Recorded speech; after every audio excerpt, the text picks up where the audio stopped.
नमस्ते दोस्तों, मैं हूं आपका होस्ट और आप देख रहे हैं कथा के कनवस। ये सिर्फ एक चैनल नहीं है, ये एक द्वार है उन कहानियों का जो समय के पारे हैं। यहां विज्ञान और सनातन एक साथ मिलते हैं, जहां हर कहानी एक सच छुपाकर बैठी है। तैयार हो जाइए, क्योंकि हर एपिसोड में हम एक नई यात्रा पर निकालेंगे। उम्मीद है आपको यह पसंद आएगा। एक अजीब सी सिचुएशन इमेजिन करने की कोशिश करते हैं, जैसे कोई इंसान हिमालय के उन डेंजरस और अनप्रिडिक्टेबल पहाड़ों में ट्रैक कर रहा है, और वो भी लगभग 16,000 फीट की ऊंचाई पर। बिल्कुल, चारों तरफ सिर्फ बर्फ है, घनी धुंध है और एक ऐसी खामोशी है जो कानों में चुभती है। ऑक्सीजन इतनी कम है कि हर एक कदम उठाना किसी जंग जैसा लग रहा है। वहां सरवाइव करना ही अपने आप में एक बहुत बड़ा चैलेंज है। राइट। और तभी अचानक बर्फ के बिल्कुल नीचे एक इंसानी खोपड़ी दिखाई देती है, एक ह्यूमन स्कल। ओह वाओ, वो मोमेंट कितना टेरिफाइंग होगा। हाँ, और फिर थोड़ी दूर पर दूसरी खोपड़ी, फिर तीसरी। धीरे धीरे ये हॉरर सच में रियलिटी बन जाता है जब उस इंसान को ये एहसास होता है कि वो किसी नॉर्मल लेक के पास नहीं खड़ा है, बल्कि वो सैकड़ों डेड बॉडीज के बीच में खड़ा है। एग्जैक्टली, सैकड़ों डेड बॉडीज। और उस जगह का नाम है रूपकुंड लेक, जिसे अब लोग स्केलेटन लेक के नाम से भी जानते हैं। स्केलेटन लेक, नाम ही कितना डरावना है। हाँ, सच में। ये उत्तराखंड के डीप हिमालयाज में छिपी हुई एक फ्रोजन लेक है, जिसके आसपास सच में 200 से ज्यादा इंसानों के स्केलेटन्स बिखरे हुए मिले थे। अगर मैं वहां होती तो शायद पैनिक से ही मेरी मौत हो जाती। ये कोई अर्बन लेजेंड नहीं है, देखो, ये एक ट्रू मिस्ट्री है। वही तो, एक दो डेड बॉडीज मिलना समझ आता है, कोई रास्ता भटक गया होगा, पर 200 से ज्यादा स्केलेटन्स। हाँ, ये फिगर अपने आप में ही माइंड बॉगलिंग है। मैं वही सोच रही हूँ कि जब पहली बार किसी ने इस जगह को डिस्कवर किया होगा तो उसके दिमाग में क्या चल रहा होगा। इस पूरी मिस्ट्री की शुरुआत कहाँ से हुई? तो इस हॉरर की शुरुआत एक्चुअली हुई थी 1942 में। ब्रिटिश इंडिया के दौर में हरिकृष्ण माधवाल नाम के एक फॉरेस्ट रेंजर थे। ओके, ब्रिटिश इंडिया का टाइम। हाँ, तो वो नंदा देवी नेशनल पार्क के उस रिमोट इलाके में अपनी रेगुलर पेट्रोल कर रहे थे। गर्मियों का मौसम था, तो लेक की बर्फ थोड़ी पिघल चुकी थी। तो उन्हें दूर से कुछ दिखाई दिया क्या? दूर से सब नॉर्मल लग रहा था, लेकिन जैसे ही वो लेक के थोड़ा पास गए, उन्हें शैलो पानी और पिघली हुई बर्फ के बीच कुछ अजीब शेप्स दिखाई दिया। ओह गॉड! पास जाने पर उन्होंने देखा कि लेक के किनारे और पानी के अंदर हंड्रेड्स ऑफ ह्यूमन स्केलेटन्स थे। लेकिन सिर्फ स्केलेटन्स ही नहीं थे, राइट? मैंने सोर्स मटेरियल में पढ़ा कि वहाँ कुछ और चीजें भी थीं जिन्होंने सीन को और डिस्टर्बिंग बना दिया था। बिल्कुल, वहां सिर्फ हड्डियां नहीं थी, स्केलेटन्स के ऊपर बाल थे, नेल्स थे, ड्राइड स्किन थी। वेट, बाल और स्किन अभी भी थे वहाँ? हाँ, और उनके पास ऐसी चीजें थी जो 16,000 फीट की ऊंचाई पर होनी नहीं चाहिए थी, जैसे बैम्बू की लथियां, लेदर के बने हुए अजीब से स्लीपर्स और ग्लास के बैंगल्स। और पुरानी ज्वेलरी भी थी ना? राइट, सब कुछ उस बर्फ और ठंडे पानी में एज इट इज जमा हुआ था। अब अगर हम टाइमलाइन को देखें, 1942, वर्ल्ड वॉर 2 अपने पीक पर था। सही पॉइंट है। तो एक ब्रिटिश एम्प्लॉयड फॉरेस्ट रेंजर जो अचानक से इतनी सारी इंटैक्ट डेड बॉडीज देखता है, तो नेचुरली उन्हें यही लगेगा कि ये जापानीज सोल्जर्स हैं। हाँ, उस वक्त यही सोचना सबसे लॉजिकल था। राइट। ऐसा लगा होगा कि वो हिमालय क्रॉस करके इंडिया में एंटर करने की कोशिश कर रहे थे और ठंड से मर गए। पर इन्वेस्टिगेशन में जो सच निकला वो तो किसी हॉरर मूवी से भी ज्यादा डरावना था, है ना? अरे बिल्कुल, ब्रिटिश मिलिट्री ने तुरंत इन्वेस्टिगेटर्स की एक टीम वहां भेजी थी। पैरानोया जेन्युइन था, क्योंकि जापानीज आर्मी उस वक्त बर्मा तक तो पहुंच ही चुकी थी। हाँ, वो थ्रेट तो रियल था। पर जब इन्वेस्टिगेशन टीम ने वहां पहुंचकर उन बॉडीज को एग्जामिन किया, तो सारी मिलिट्री थ्योरीज एक सेकंड में कोलैप्स हो गई। क्योंकि उन बॉडीज के पास कोई मॉडर्न वेपन्स नहीं थे, राइट? वही सबसे पहला क्लू था। वहां गन्स या मिलिट्री बूथ्स नहीं थे। और जब एक्सपर्ट्स ने उन हड्डियों का एनालिसिस किया, तो पता चला कि ये स्केलेटन्स नए नहीं थे। मतलब वो सोल्जर्स नहीं थे? नहीं, ये बॉडीज हंड्रेड्स ऑफ इयर्स पुरानी थी, सदियों पुरानी। ओके, तो यहाँ एक साइंटिफिक पॉइंट क्लियर करना जरूरी है। अगर वो बॉडी सदियों पुरानी थी, तो उनका फ्लैश और लेदर की चप्पलें डिकम्पोज क्यों नहीं हुई? ये एक बहुत ही क्रूशल पॉइंट है। इसका रीजन वहां का एक्सट्रीम सब जीरो टेम्परेचर और एल्टीट्यूड है। ठंड की वजह से? एग्जैक्टली। 16,000 फीट पर ठंड इतनी ज्यादा होती है कि बैक्टीरिया सर्वाइव ही नहीं कर पाते।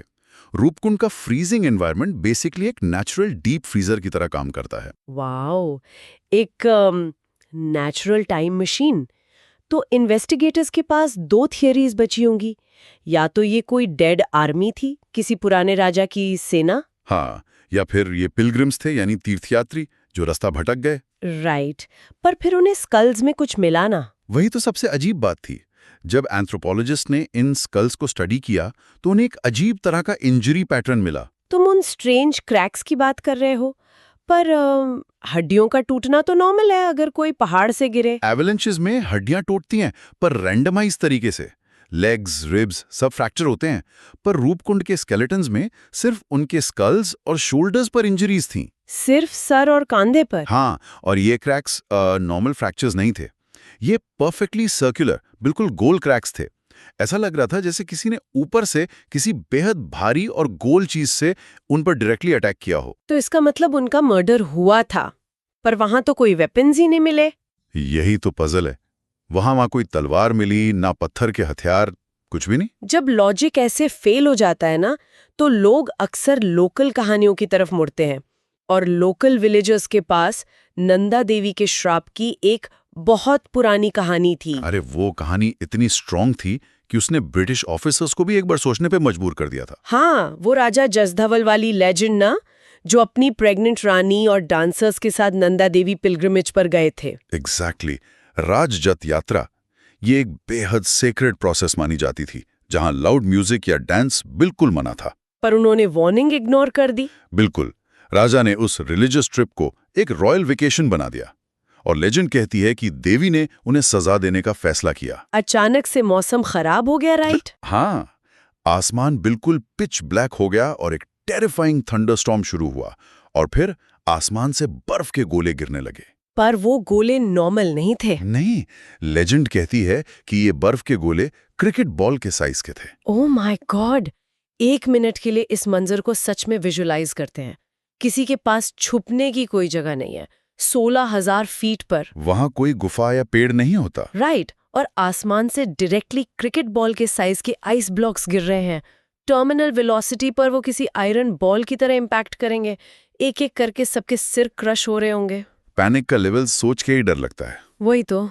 पर क्या इतने बड़े ओले सच में इंसान की खोपड़ी में वो परफेक्टली राउंड क्रैक्स बना सकते हैं जो एंथ्रोपोलॉजिस्ट्स को मिले थे? और यहीं पर फोकलोर और साइंस आपस में मिल जाते हैं। जो कहानी पहले अंधविश्वास लग रही थी, वो मॉडर्न साइंस ने उसे सच साबित कर दिया। वेट, सच में? उन क्रैक्स का रीजन ओले थे। हाँ, साइंटिस्ट इस कंक्लूजन पे पहुंचे कि ये इंजरीज एक ब्लंट और राउंड टॉप डाउन स्ट्राइक से हुई थी, यानी कोई ऐसी चीज जो सीधे ऊपर से उनके सर पे गिरी हो। और जायंट हेलस्टोन्स इस क्राइटेरिया में परफेक्टली फिट होते हैं। बिल्कुल, पर इसमें एक और डिस्टर्बिंग फैक्ट था। क्या?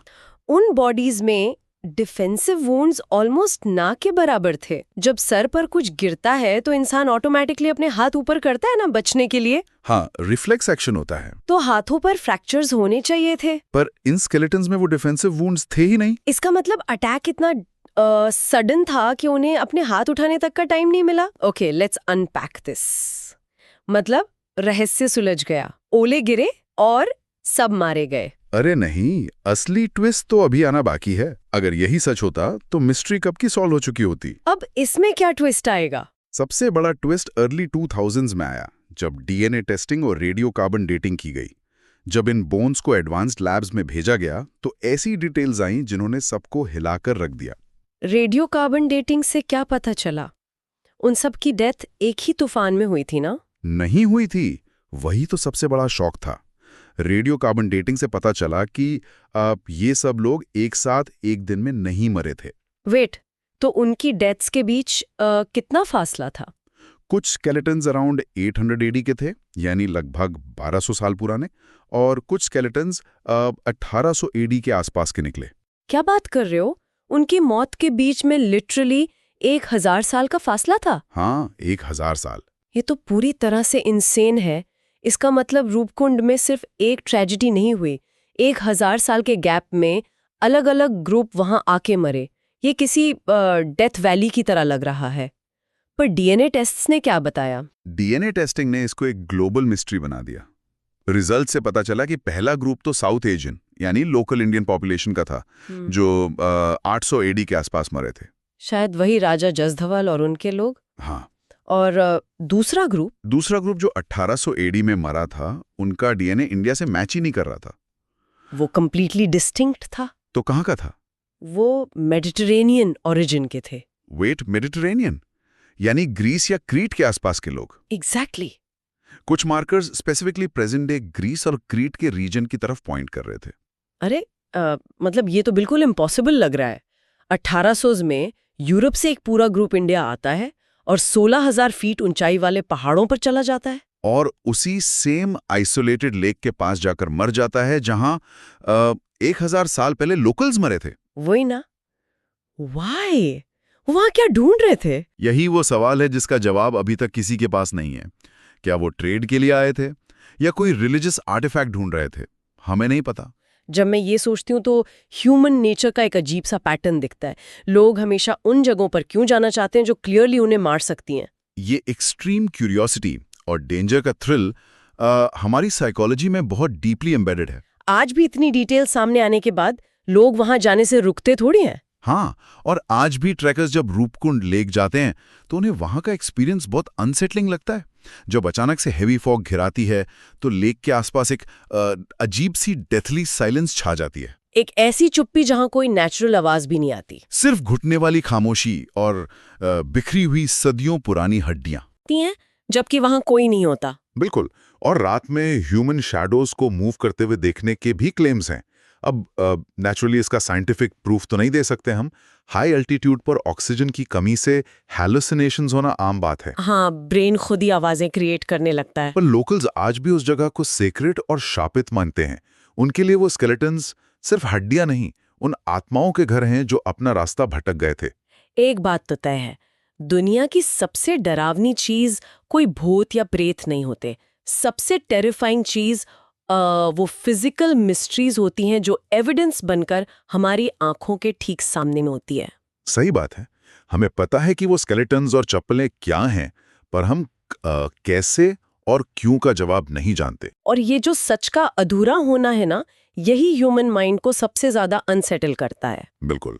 रूपकुंड इस बात का प्रूफ है कि हम कितनी भी साइंटिफिक प्रोग्रेस कर लें, हिस्ट्री में हमेशा ऐसे डार्क स्पॉट्स रहेंगे जो हमारी समझ से बाहर हैं। और इसी थॉट के साथ मैं इस मिस्ट्री का एक और डीपली अनजाना पहलू सबके सामने रखना चाहती हूँ। अगर यूरोप के लोग बिना किसी मॉडर्न मैप या प्रॉपर गियर के सदियों पहले उस इम्पॉसिबल इलाके में पहुंचे थे, जो कि डीएनए कंफर्म कर चुका है, राइट, तो क्या हिमालय की इन खतरनाक चोटियों के बीच कोई ऐसा एंशिएंट ग्लोबल ट्रेड रूट छुपा हुआ था जिसके बारे में हमारी हिस्ट्री बुक्स पूरी तरह से अनजान है? एक हिडन माउंटेन पास। हाँ, क्या कोई ऐसी पुरानी और सीक्रेट मैप थी जो अब दुनिया से हमेशा के लिए खो गई है? और उस नक्शा का आखिरी स्टॉप क्या सिर्फ मौत था? सोचिए इस बारे में। अगर आपको भी लगता है कि भारत का इतिहास सिर्फ इतिहास नहीं बल्कि अनकहे रहस्यों का खजाना है, तो इस वीडियो को अभी लाइक करें, चैनल को सब्सक्राइब करें, क्योंकि ऐसी ही रहस्यमयी, थ्रिलर और सिनेमैटिक कहानियां आपको कहीं और देखने को नहीं मिलेंगी। और कमेंट में जरूर बताइए, क्या आरव सच में तक्षशिला को बचा पाया या कहानी में अभी भी कोई राज छुपा है?